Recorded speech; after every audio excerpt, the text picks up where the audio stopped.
Ladies and gentlemen, we're here. I'm part of the Kliq, isn't everybody? Yes! Yes! Yes! I got an idea, yeah. Beat up John Cena!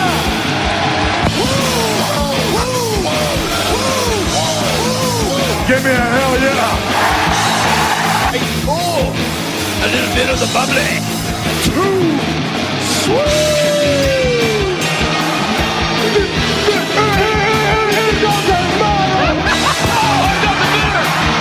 This is where the power lies! I am the man. If you can, survive! It's showtime, folks! The following episode is scheduled for one fall, and it is for your listening pleasure. This is In The Kliq. What's up, everybody? Baby Huey here, and joining me once again is my brother, Tommy. How's it going? Hey, I'm doing good. And also joining us is our good brother from Pro Wrestling 101 on Instagram. It's Richard. How's it going? You miss me, fellas?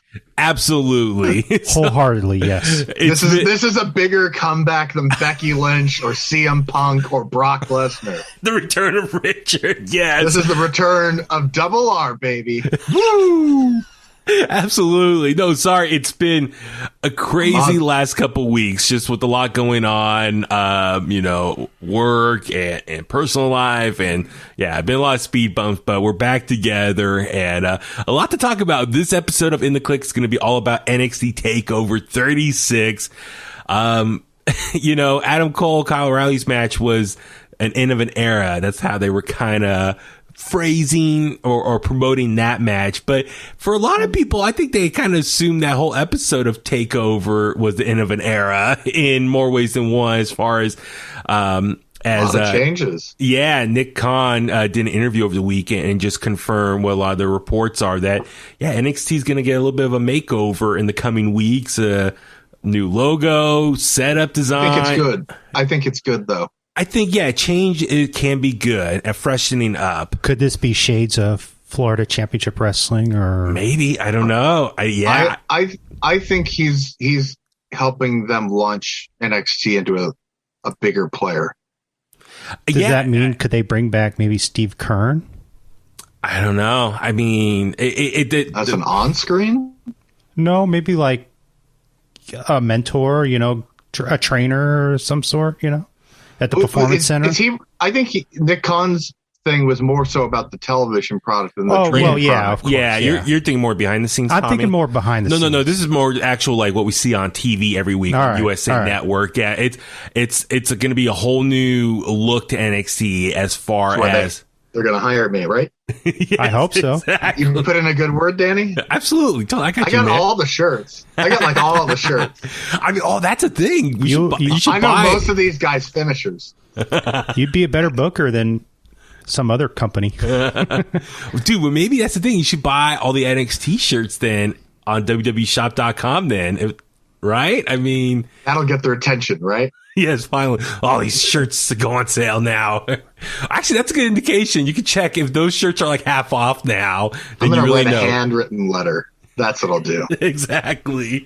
But yeah, no. So it's gonna be interesting to see what happens. I think they said the next few weeks are gonna be pre-tape episodes of NXT, and then I think mid to late September, that's where we'll kind of start seeing things really start taking off with the new look. So, I mean, I want to be optimistic. I'm curious to see what they're going to do as far as the look of the logo, the whole setting of the ring and the stage setup. And can I just say, I heard a little bit of the soundbite of Nick Khan being interviewed by Ariel Helwani, I want to say. I think he worked at ESPN or whatever. Yeah. UFC, Yeah, UFC, and he does a little boxing, but that was the first time I ever heard Nick Khan speak. I think for a lot of people, yeah. So for anyone wondering, that's the first time I saw what he looked like. Oh, really? Yeah, I had no idea. I just seen like little screenshots of him, but yeah. So for anyone wondering, he's the current president for WWE, and a very powerful man now within the company. Mm-hmm. So he's got Linda McMahon's old job. Is that what it is? Is that what she was? She was from the 80s through the 90s into the mid 2000s. Yeah. Oh, and then that's when she started doing her political stuff. Yeah. 2010s. I think. Yeah. Nick Khan, I think originally was the one who helped get WWE a lot of their big TV deals with Fox, and so Look, we all might be very unhappy with Nick Khan on a personal fan level, but he's making that company more money than they've ever made. Oh, so that is billions true. and dollars. Yeah, that totally. Is true. So it's no, but it's gonna be interesting. So I think that's why a lot of people knew something was going to happen with NXT, and Nick Khan confirmed it. So that's why this takeover here, a lot of people thought this is the end of an era of what we've known NXT as of late, especially the last couple years, as far as NXT signing a lot of guys from the independent scene, the big indie darlings, converting them to more the WWE or NXT style. And maybe some future Olympians. Yeah, well, that's the other thing, too. So, I mean, now what happens next? I mean, there have been reports that WWE wants more younger guys, taller guys, bigger guys, not so much like the indie style, but more like... I think when you look at the last batch of people that they released, that we really didn't know who they were.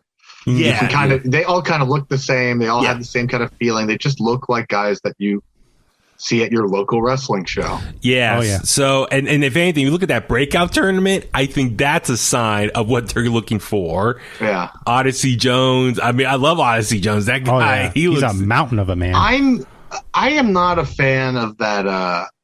Who's in the finals with Odyssey Jones? Shane. I forgot. Camille. No. I know who you're talking Doesn't about. matter. They're pushing him, and I just don't care.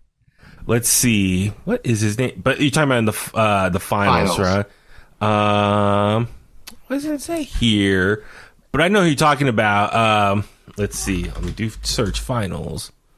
But anyway, yeah, he's the one that fought Adam Cole, right? He came out and challenged Adam Cole. Oh, Carmelo. Yes. Hayes. Yeah. That's the guy. Don't care for him. Really? Yeah. Yeah, Carmelo Hayes. That's it. Yeah. He's just another version of Ricochet. Yeah, I mean, kind of. I'm looking at him right now. I mean, who else? The other guy. I'm blanking on his name. I mean, the breakout tournament. It's almost like the guys who don't win are the ones who actually do really good in NXT. So like Tough Enough. Exactly, or like American Idol, right? Or these singing contests where the people who come in second and third actually have probably bigger careers than the actual winner of those talent shows. Yeah, that's true. Duke Hudson, that's one a lot of people like, even though he lost. Duke Hudson. See the one that looks like a Confederate soldier?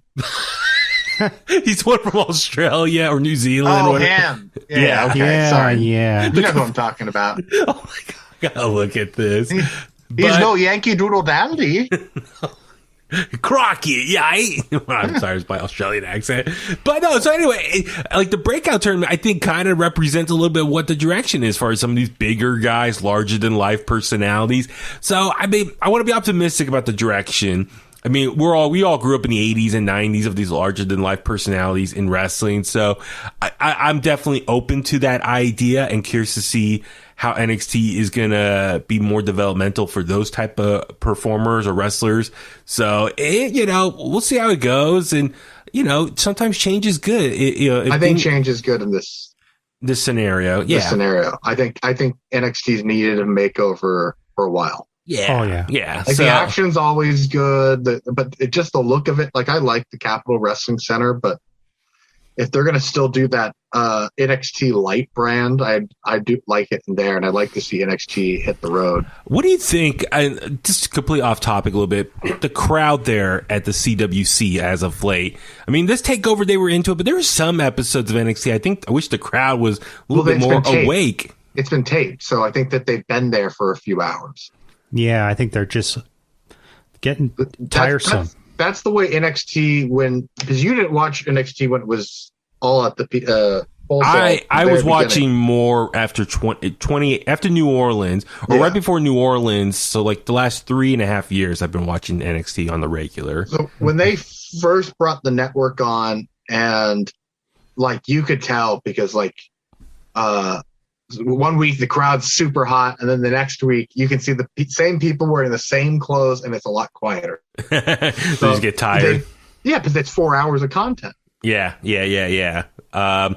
So it'd be interesting to see how the crowd even reacts moving forward. It's a lot of things to keep an eye out for and observe. That crowd's also not gone back to doing their stupid NXT chants. So it's going to be a lot to, see how this all goes. And like, I'll wait and judge until we see how it goes down. So, but yeah, no, TakeOver. This was a stack card though. If you look from top to bottom, these were all main event worthy matchups, or at least 3 to 4 of them. But all of them, yeah. I mean, these are stellar matches. Some of the top storylines that have been going on for weeks now, or some for months, and some over in UK. So I cannot wait. And actually, I was shocked. I don't know. I haven't looked it up. But this was the first TakeOver in a long time that Johnny Gargano wasn't on it. He's Mr. Johnny TakeOver. So I'm trying to remember when's the last time Johnny was not on a TakeOver. But, he's been a fixture for TakeOvers for years now. But when you have a stacked lineup, he can afford to not be on it, is what you're saying. Yeah. Oh, yeah. Well, he's getting ready to be a dad now. The way is expanding to an actual family, like actual children involved. So the whole baby pregnancy thing's a whole new. Uncle Loomis, Uncle Champa, as well. That'd be interesting. What about Regal? Is he going to be Uncle Cuckoo Bananas? He'll be the Godfather. Yeah, that's what there's already a Godfather. Oh yeah. Dude, he's been pimping hoes nationwide, Danny. Come on. Exactly. But dude, stack card here. So much to get into. So, Richard, did you happen to watch the kickoff match by chance? I had it on, but I was cooking. Yeah. It was super short. Ridge Holland just dominated against Trey Baxter in a squash match. Trey Baxter's the ginger guy, the red hair. I have no idea who that is. Is he from Harry Potter? No. But Ridge Holland dominated. He won in a minute 45. So Ridge Holland, glad he's back from injury, and he's just, big husky guy. So that's another guy I think NXT is going to put a lot of stock into. Yeah, he has that look. He's got the brute strength. Yeah, so he won, and looks like he's going to go on a tear pretty soon with Pete Dunne by his side. So Richard's favorite. So, yeah. You mean the fast forward button? Yeah, exactly. Yeah. All right, let's jump into the main show itself. So, a match involving a storyline that's been going on for months. Cameron Grimes, joined by Ted DiBiase, take on LA Knight for the $1 Million Championship. And if Grimes loses, Ted DiBiase had to become LA Knight's butler. This was a win-win scenario. Oh, absolutely. Part of me really wanted to see Ted DiBiase as his butler. And the other part's I really want Cameron Grimes to win that belt. Yeah, no, the stakes were very high in this match, and I think we all were emotionally involved. Just what's been going on for months now, and it really is the third act of this storyline, which was very nicely, I think, paced out over the last few months. As far as Cameron Grimes originally winning a bunch of money or earning a bunch of money off Dogecoin or Dogecoin, GameStop. Sorry, yeah, GameStop, and then him and Ted DiBiase going at it. DiBiase. And then, LA Knight coming into the fold, and then him losing to LA Knight originally, and now trying to get his, go after him one more time for the title. His goal is to be a champion in NXT. But Richard, I'll start with you, man. Your overall thoughts of this match here. Ton of fun. I loved Cameron Grimes coming out and taking out the butler outfit, and he's got a $1 Million Man outfit on. Love Ted DiBiase getting involved. Yeah. Anything with Ted DiBiase's money. Literally. No pun intended. And, oh man, that bump that Cameron Grimes took on his face was nasty. Yeah. Oh yeah. I mean, but I'm with you. I love that Ted DiBiase came out first, had the trash can covered in, the dollar sign. When he first came out with that, I'm just like, what is this? What is that? It's just he's not going to pull something out of there, is he? And it's no, something's going in it. And then, Cameron Grimes takes off his butler outfit, and his whole gear, is $1 Million Man inspired. So that was so cool. And then, he comes out, and then, Tommy, you and I were both geeking out when Ted DiBiase got involved with he threw the Irish whip. And projected Cameron Grimes into LA Knight. Yeah. So you were saying that was a great way for him to get involved, in right? the match without, physically injured or hurting himself. Yeah, taking a bump or anything like that. Yeah, so it was great. And then let me ask you this, though, just jumping right to the finish. So we see Ted DiBiase, he had the $1 Million Championship. He throws it in the ring. Cameron Grimes gets it, and the ref's talking to Cameron. Ted DiBiase lays out LA Knight. LA Knight falls down, and then he goes back in the ring.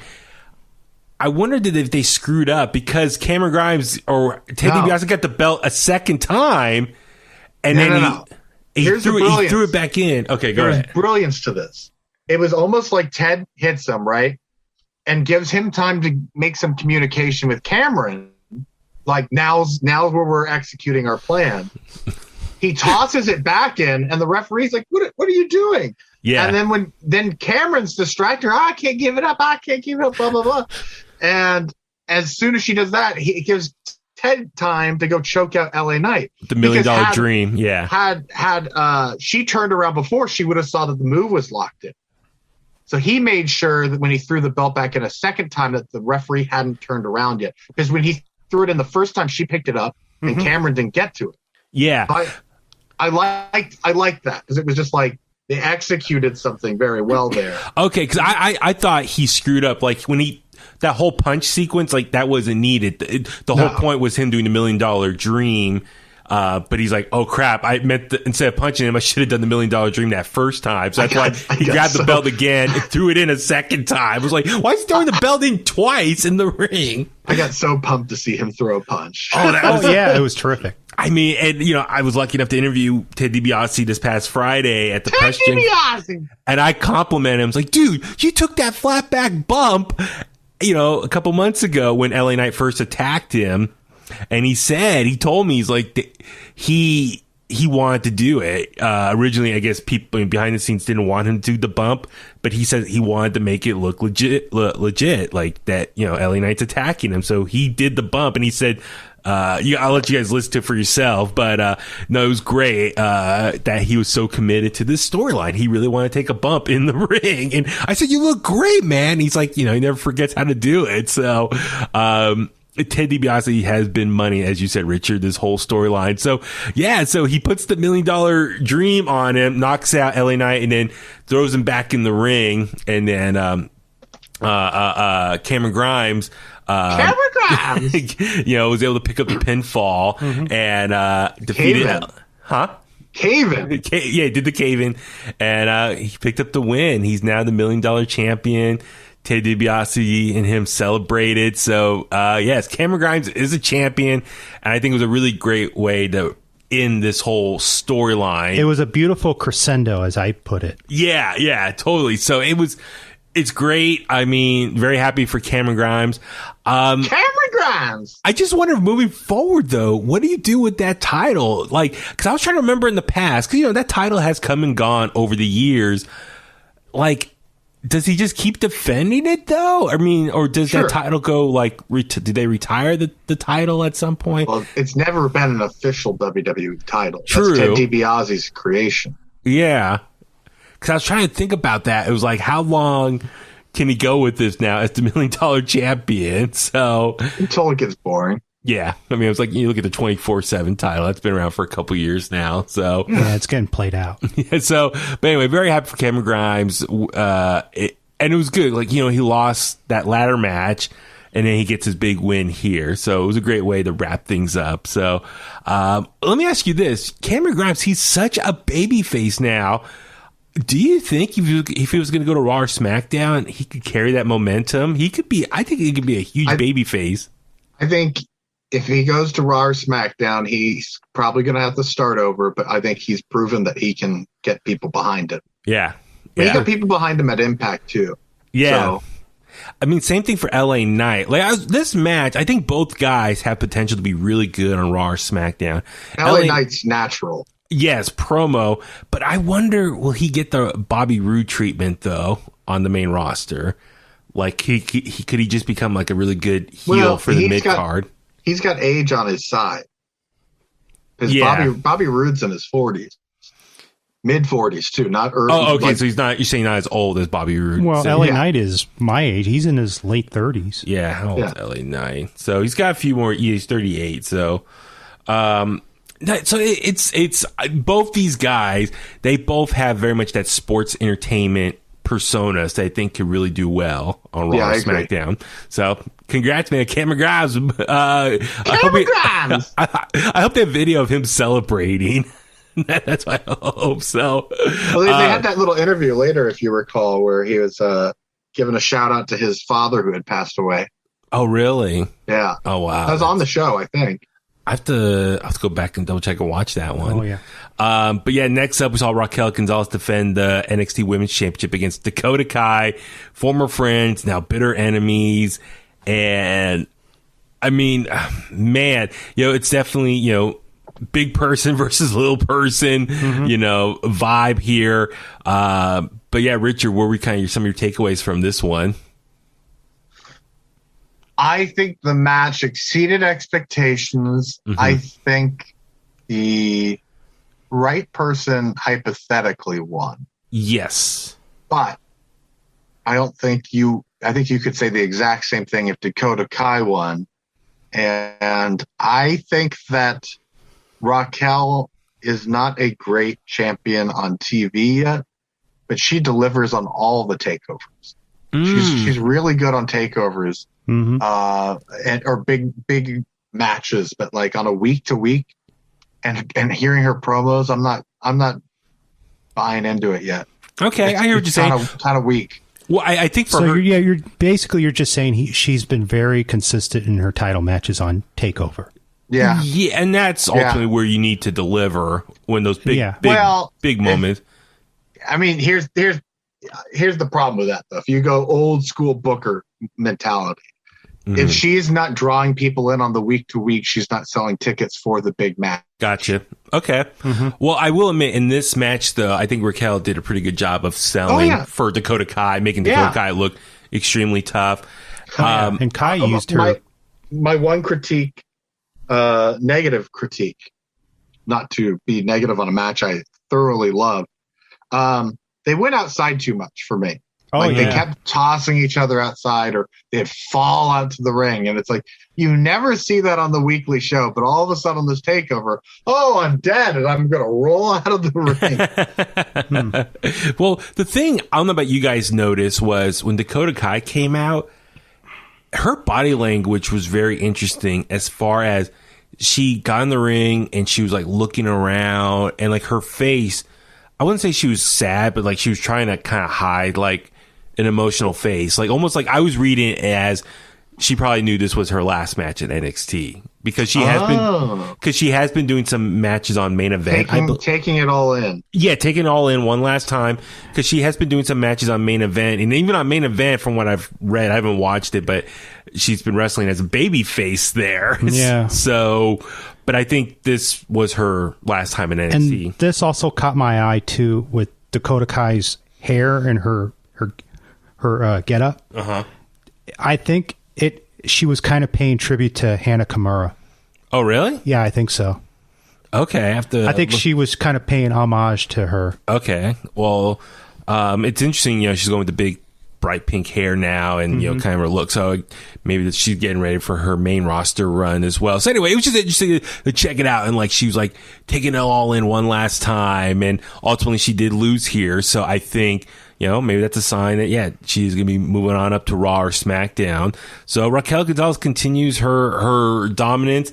But then, after the match, we saw Kaylie Ray from NXT UK make her big debut. So she's now, looks like in NXT, and going to make her, she's going to challenge Raquel Gonzalez. I've seen NXT, her on NXT UK. She is the longest reigning NXT Women's Champion. So this is exciting news. Talent. Yeah, this is exciting for NXT's women's division to see her wrestle there. I'm stoked, and that's gonna be a great matchup between the two of them. Richard, are you a big Kaylie Ray fan? Have you followed her much? Or? I'm a fan when I see her. She's not someone that comes to mind right away, but yeah. When the music hit, I didn't even know who it was at first. Me neither. I was like, oh yeah, who is this again? Because I kind of know this, I think. But the crowd reacted pretty well for her, so I was like, okay, that's cool to know who it was. Yeah. So she got a big pop for that, and then but no, I think it's great, a fresh new competitor for Raquel Gonzalez. Mm-hmm. But I'm a little. I don't want to say bum, but I was going to say Taya Valkyrie, Frankie Monet. I thought it was her at first. Well, I just thought Frankie Monet, what's going on with her? Recently, she's kind of. I think they're just waiting for some other stories to come to finish up. Because it seems like they want you to know her, so they're kind of throwing her out there and giving her matches without really any meaning behind them. But I think that's kind of the point, because you can see who's the next batch of women after. I mean, Dakota's going, right? Yeah. Io most likely is still going to go soon. Yeah. Even though she's tag champions with Zoe Stark right now. But Zoe Stark, Kaylie Ray, I would think Frankie Monet, these are, those three.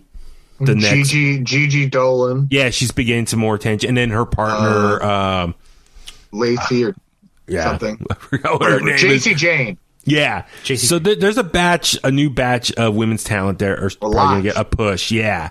So, but Frankie Monet, she had kind of a big debut. She confronted Io Shirai and it never went anywhere with that. And then she's now being busy with Robert Stone. And what happened to Mandy Rose? Where's she been? So anyway, it's, you know what I mean? It's just, I hope now that TakeOver's done, they can kind of reset and maybe reset the women's division. But anyway, Kaylie Ray being added to the mix, I'm all for that. That's going to be really good for Raquel Gonzalez. Well, I mean, look, they have another open spot, and Candice LeRae going to be out. Oh, that's right. Yes, and she's pregnant. Yeah, but apparently she said she still wants to be on TV, even though she's not going to take any bumps or anything, obviously. But so we're going to see. Her transformation, into motherhood on TV. So, just her at home or whatever? I mean, they'll probably film vignettes or, Dexter Lumis is now, I guess a part of the way now because, he is now engaged to Indy Hartwell and Austin Theory is gone and we assume is going to get called up soon. So the way, it's a new but that's a big story as well that took up a lot of TV time every week. So now that that's gone, there's going to be more room for more little stories to blossom and grow. Mm-hmm. Next up, we saw a match I think most people were excited for outside the main event. Walter take on Ilya Dragunov for the NXT UK Championship. Tommy's already nodding his head. I mean, Tommy, for last year, we thought that was match of the year. It was my match of the year last year. Was that 10 months? October. Last October, their first match around. Man, Tommy, I'll let you go. What'd you think of this matchup between the two of them?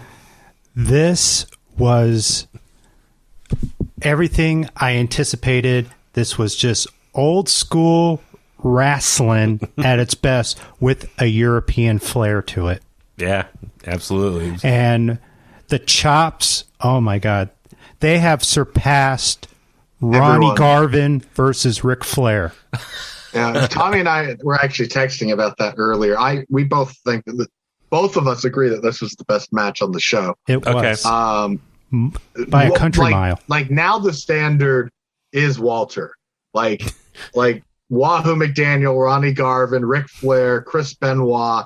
Walter is now at the top of the list. That was mean and brutal. God damn, you could see you could see the point when he chopped him and his shoulder area started bleeding. He's going to need some Neosporin after this match. He made a man bleed from the chest. Yes, from slapping him. Yeah, it was. I mean, because I used to hear stories that when Ron Garvin would slap Ric Flair so hard, he would have to get a special kind of ointment to rub on his chest, because of the chops. He's surpassed Kobashi. Yes. Well, I mean, God, like I mean, the match was a little slow, like they're feeling each other out, and people were anticipating when Walter was going to get that first big slap in. That's part of like the match now. It's like when he's going to lay that first slap in. But very much like Raquel and Dakota Kai, you got a big person, little person. It's a David versus Goliath type match. Walter is the big, mean, giant. Dragunov, he's that strong, baby-faced, smaller guy. They got the perfect rapport between the two of them. But Dragunov's got that killer edge, too. Walter makes me appreciate a Dragunov match because he hits him so hard he doesn't have time for his stupid antics that he does in regular matches. He knocks it out of him. He really does, yeah. He really does. And that's the thing, is like Dragunov is a great baby face for Walter. Yeah. As far as, what's the word, dichotomy? Is that the right word? Dichotomy, yeah. Dichotomy, yeah. Dichotomy, yeah. I'm just saying, like, they both work off each other so well. I mean, between their two matches, they have great in-ring chemistry. They both know how to work off each other. But yeah, it was just like Walter was laying into him and just chopping different parts of his body. It was great. I mean, but Dragunov was kicking out. So the false finishes, there was a lot more false finishes in this match compared to their first match. High drama. And the crowd was getting into it. So it was interesting because the first match had no crowd. And this one was a crowd and they were reacting to it. So it was a whole different watching experience. Yeah. But, as far as Dragunov kicking out everything and then, how he beat Walter, which was kind of a smart strategy. He's like, okay, you know what? I'm not going to out physical Walter. I got to outsmart him. And he did so by jumping on him and putting a sleeper on him and trying to knock him out that way. Yes. And he kept applying it over and over. And he finally made Walter tap out. It was like, wow. Well, in the way he did it, because he basically got him in a chokehold or a sleeper hold, like a noose, and he just like yanked him, and it was just like, okay, that was good. It's like it was literally out of nowhere. It was just like yank and then tap really quick, and it was like, yeah. Because I was thinking, there's no shame in that. Yeah, well, I was thinking like, okay, well, Dragunov like knock him out and he just goes unconscious, so he didn't tap out, he just went unconscious, so he still looks strong in defeat. No, Walter blatantly, you saw it, was tapping out like, I give up.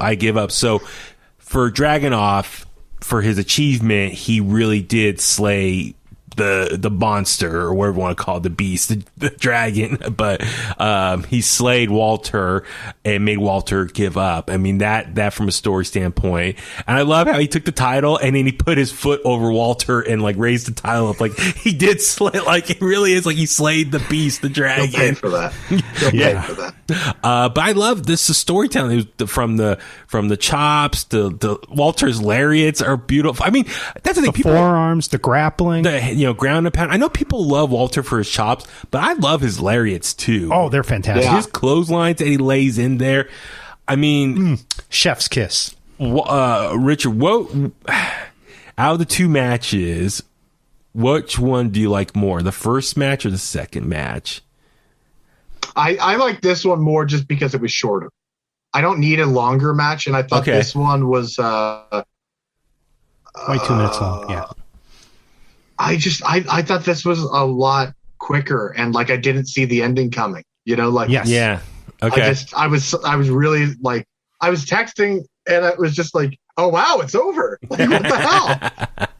No, I'm with you. No, this was such a good match. I mean, instant classic. Yeah. I mean, God, I don't know what's next for Walter though. Like, I mean, they'll probably keep him off TV for a while. Yeah, let him rest. But, like, what does he do? Does he go back to NXT UK? Does he go to NXT Prime? I mean, like, his look, he fits the description what Vince McMahon likes. Big, big, tough guys. Mm-hmm. But, Walter's personality, though, he doesn't have that sports entertainment mentality, though. So that's why I need it. I would hope. Maybe he needs a manager. Maybe a mouthpiece that could kind of help get by. He could be more of like a weapon, like a walking weapon in the ring, and like a mouth guard that speaks on his behalf. I mean, I've got I've got a manager I want to throw out there for you that I think could be interesting for Walter. And I think it would give Walter a special mystique to him, or a more like, oh, this guy's a big deal. What if Triple H was his manager? Wow. I wonder if Triple H would do that. Like, I think if he really wanted to assure that someone was going to be taken care of, do it yourself. And that way he could like stick it to Vince McMahon or Nick Khan, like, this guy is the real deal. I want you to book this guy strong. Or maybe protect him a little bit. Protect him, yeah. By being associated with him. Like, yeah. You know, this is my guy. Well, no gimmicks, no tomfoolery, none of that. It'd be interesting. I mean, because I'm trying to think what's... I mean, we all love Walter, and I think his potential is through the roof. And, you know, I think could be a top star on Raw or SmackDown. But, of course, it's the booking, how he's handled, all that stuff. Yeah. I mean, how awesome would it be if Walter was the one who dethroned Roman Reigns? Like, I mean, God, like, that would be amazing. But I don't know. He could go to, NXT. He could stay around NXT Prime and maybe challenge Joe for the title. That could be something. Yeah, I mean, I would like that. Well, we can save that for the end. What's next? Yeah, go on for Samoa Joe. So yeah, watch this match if you have not done. Please so watch this match. Next up, a match that I was not super stoked on seeing. I was a little burnt out with the storyline. Yeah, I don't know about you guys, just bland. But Kyle O'Reilly versus Adam Cole, end of an era, 2 out of 3 falls match. Meh. Like I said, I was a little burnt out because we've been seeing them go back and forth for so long now. I was like, okay, it's the final match. And I was just more interested to see what the finish was, because I think for a lot of people, I think they get kind of maybe an idea of what's next for Adam Cole in his future, because we all know the reports was his contract was up at Great American Bash, but he decided to stick around through this takeover, and depending on what happens here, could maybe spell out what his future is. But yeah, Richard, I'll start with you. Just kind of your takeaways from this one. I thought I was going to be the only one that was going to be negative on this match. But we're all with you. Yeah, I think we're all on the same page. Did not like this. I thought that they did way too much. I was taken out of it at the point where they both wrapped chains around their fists and they were just throwing fists. Like, what's the point? Yeah, exactly. Like forever in wrestling, you tie a chain around your fist and hit someone. Shane Douglas was rolling his eyes at that, I'm sure. Oh, I bet. Well, no, here's my thing. 2 out of 3 falls. I'm like, oh my God, how long is this match going to go for then? An hour? I granted it was only 40 minutes. It was only 25 minutes and 20 seconds. So they got through all 3 falls pretty quickly. I thought, I'll give them credit that they didn't overstay its welcome. But my thing was, okay, it's 2 out of 3 falls. Well, first of all, it was a Ring of Honor match at NXT. I thought it was really corny that Kyle O'Reilly even said a regular singles match was just like his stipulation. Yeah. And then he wins that one. And then Adam Cole wins the stipulation he chose. Yeah. I did the one thing I did like, I liked how the third fall was finished. I liked that he was handcuffed and he got a leg lock in and it was over. Okay. Well, the thing was interesting was they kind of repeated what they did before. So, the first match was an unsanctioned match. So it very much was like a street fight like we saw here. They rinsed and repeat. And then the traditional wrestling match was what we saw at Great American Bash. Yeah. And then steel cage match. So it's like the first 2 falls, we just saw them redo what they did previously the last 2 matches. Can I say something? No. There was a pet peeve of mine during this match. Was it during the second fall or the third one or before it? When it was the street fight, or anything goes, and you see the kendo stick in the ring. Yeah. Why didn't Adam Cole grab it? He was literally 2 feet away from him. That drove me crazy. Well, it was... Well, there was a lot. I mean, I'm with you. There was a little bit. There was some screw ups there. The weapons, though, because they took forever to get the cage down, so they were going through like highlights after highlights because trying to set up the cage. So, and then all the weapons in the ring, but the cage, they didn't really use the cage that much, or they didn't really spend too much time in the cage portion of this match or this fall. They didn't spend too much time in there, so I guess that was cool. Like, they didn't overstay its welcome. But yeah, so Kyle O'Reilly wins, and yeah, Adam Cole's done, and then Mike Johnson, PW Insider, reports that Adam Cole is officially done with NXT. Now, what's next for him? Who knows? I mean, we'll see when we, when we believe it on TV. He's going to get offers. He's just going to milk it out. If he's going to go to Raw, SmackDown, or AEW, who knows? Yeah. I mean, we can speculate till we're blue in the face, but we'll just wait and see what happens. But Richard, I'll ask you this though: Kyle O'Reilly,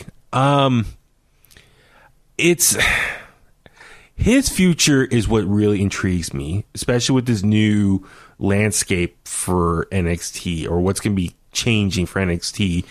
And I think he doesn't really fit those plans as far. I think he does. I think he does because he hits that younger demographic. Because he's cool, Kyle. Yeah, he's Kansas cool Kyle O'Reilly. Yeah. So I think he has an appeal with the new character even more. Okay. And he's younger. He's younger than the other guys that are Undisputed Era guys. So, or he's like a young veteran. So a grizzled young veteran. Well, isn't Adam Cole younger? I don't know. I don't know. Sure. Anyway, but so yeah, we'll keep an eye out. And I mean, not to jump ahead, but I think Kyle O'Reilly could be one of the first next opponents for the title, but we'll get into that in a second. Main event time: Karrion Kross defending the NXT Championship against Samoa Joe. I mean, this is Richard's dream / nightmare. This is my wet dream. I was gonna say, yeah, wet dream. Yeah. Two of your favorites. This was tremendous. For a shorter match, it was under 13 minutes, so another very physical. Yeah, oh my god. I mean, I knew one of the things that most got me excited was that I knew we'd finally get an opponent that Kross could get physical with. Yeah. Not like hold back and vice versa. Like Joe hasn't had a guy that he could just beat the shit out of for a while. So well, this was great. It was interesting. I mean, Karrion Kross, I'm glad he didn't have the gladiator look on this show. He went back to more of the regular trunks or his regular gear. No Scarlett, even though the crowd was reacting like, "Where's Scarlett?" And so, I really like Scarlett, and I think she adds so much to his entrance. That's where I was kind of like, I wish, if this is his last NXT match, I would love to see her there. So I don't know if they have separate plans for her or they're saving her for Raw, what he does next on Raw. I don't know. I mean, I do wish she was there. But Samoa Joe, dude, it felt so good to see him back in the ring.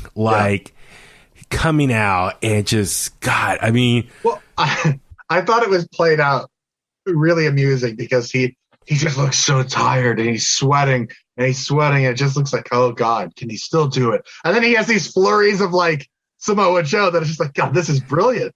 This is so well done. So yeah, as you said, hard hitting match back and forth. Now, did Samoa Joe's eye get puffy in one, like the left eye? Did you notice it seemed like a little swollen at the end? I don't know. I have to relook. It looked like it was getting a little bit bigger. If you look at these photos of him, I wasn't sure if Maybe. It was hard to tell. Like he took a punch. But that one part where Kross had Joe in the what's his submission? The the cross jacket. Cross jacket. And Joe's coming up slowly and the blood slowly dripping out. Like that visual was so good. I was like, oh my God. Well, and we got the Muscle Buster for the first time in 4 years. That was fantastic. So why did he stop doing that? He stopped doing that because he almost killed Tyson Kidd doing it. Oh, how did he almost cause did he just had a bad fall and that's what retired him? I'm guessing the way he fell, it broke Tyson Kidd's neck, and the doctor basically said that you were almost decapitated. Oh, that's how bad it was. So, but isn't that move normally? Isn't that normally a pretty safe move though? As far as I know, he's never hurt anyone till Tyson Kidd. Yeah, because he did it in TNA, right? I mean, that was. He did it in Ring of Honor. Did someone do it in Japan as well? I don't know. I'm trying to remember. Joe did. But I mean, no, but I mean, it was cool to see him bust that out for the finish. Yeah. Well, it's great to see beat Shinsuke Nakamura for the NXT title like that, and he beat Finn Balor with it. And Finn was Demon Finn, right? No, so Demon Finn's never been beat. Really? I thought. Okay, double check. But anyway, no, that's not true. He beat him in a cage that way. Okay.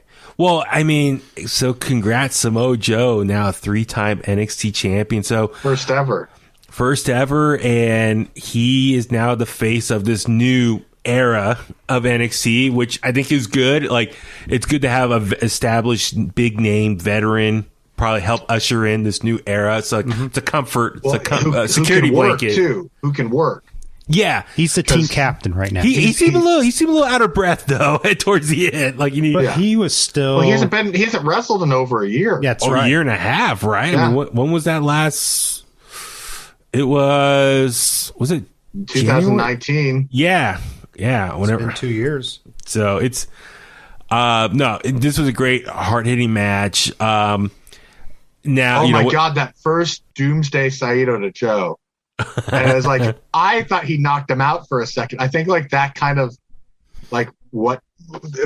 took Joe out of it for a second, because I don't think Joe's been tossed around like that before, or it's been a while. I think the last person to toss Samoa Joe like that around was Abyss. Oh my God. Is Abyss, does he still work in WWE? Yeah. Joseph Park. I wish they would have done I wish they would have done more with him and AJ Styles. Remember he made that one appearance on SmackDown? That was great. Little Easter egg. And he did put the coquina clutch on Cross. Yeah. But he eventually rolled out of the ring. No, I mean, this match was a lot of fun. Like you said, another short and sweet. It's exactly what it needed to be. Yeah. You're not going to get some 25-minute super wrestling match. I was almost worried that it was going to be a squash match either way because of how long Cole and O'Reilly went, because I was looking at the time as well. It was about 2.5 hours, right? The whole show? Yeah. Okay. Yeah. But I was just looking at it, I'm like, oh God, is this just going to be someone's getting choked out quick? And it's like, they're going to go. Oh no, but it was so good to see Samoa Joe hold up the title up at the ramp, and the little pyro going off in the celebration. So, I mean, congrats to both. I mean, Karrion Kross now, congrats. Look like he'll be officially on Raw now, doing his thing. Or humongous. Yes, humongous, right, Tommy? Yeah. So we'll see it too for anyone if you don't know. So we'll see how that plays out. Sid Vicious for you. Yeah, that was Sid Vicious. Yeah. But Samoa the humongous. Yeah, Samoa Joe. No, super happy for him to be back in the ring, and dude, like I said, this was a really awesome takeover. Top to bottom, stacked show, great matches, and of the old era of what we know as NXT, and now what lies ahead, who knows? I'm looking forward to those. See what happened. Like I said, change is good. You can't just be stagnant in one thing for too long. So, I'm excited to see what's next. And it was fun. It was considering that this was probably one of the most biggest weekends in pro wrestling in a long time, considering everything that went 3 on. days. Yeah. So it was a nice way to end the weekend, and just, makes me really excited for what's next, the upcoming end of summer and fall, winter season as well. So I think a lot of good stuff to look forward to. So good stuff. All right. On that note, let's start wrapping things up. Richard, where can the Kliqsters find you online? You can find me on Instagram at Pro Wrestling 101. Please send positive messages my way. And if you have anything negative to say, please send it to at Baby Huey 83 on Instagram and Twitter. If you need his home address, I can send you it if you want to send him physical mail. Self-addressed stamp. Yeah. I'll hook you guys up. So let me know. Tommy, how about you? Well, you can find me on Twitter and Instagram at IronFist1982. I'm Baby Huey. Follow me on Facebook at Baby Huey Official. Twitter and Instagram, not to sound redundant, but thanks to Richard, it's at Baby Huey 83. And subscribe to In The Kliq wherever you get your podcasts at. We're on YouTube as well. If you're subscribed to us right now, go back a couple episodes. No, actually go back and listen to all my interviews from SummerSlam weekend. They're there. Shout out Drew McIntyre. We got to meet in person. So that was a big accomplishment. Ted DiBiase was great as well. What a creep. I should probably also address that I'll no longer have an OnlyFans account for Finding Columbo because it seems like people are leaving OnlyFans. Yeah, they're going the same route as the Tumblr debacle. I know. Yeah. So check out my SummerSlam interviews. If you're subscribed to us already, just go back the last 8 episodes and you see those last 8 interviews there. So thank you as always for the support. And on that note, let's go home. And that's the bottom line because Huey said so.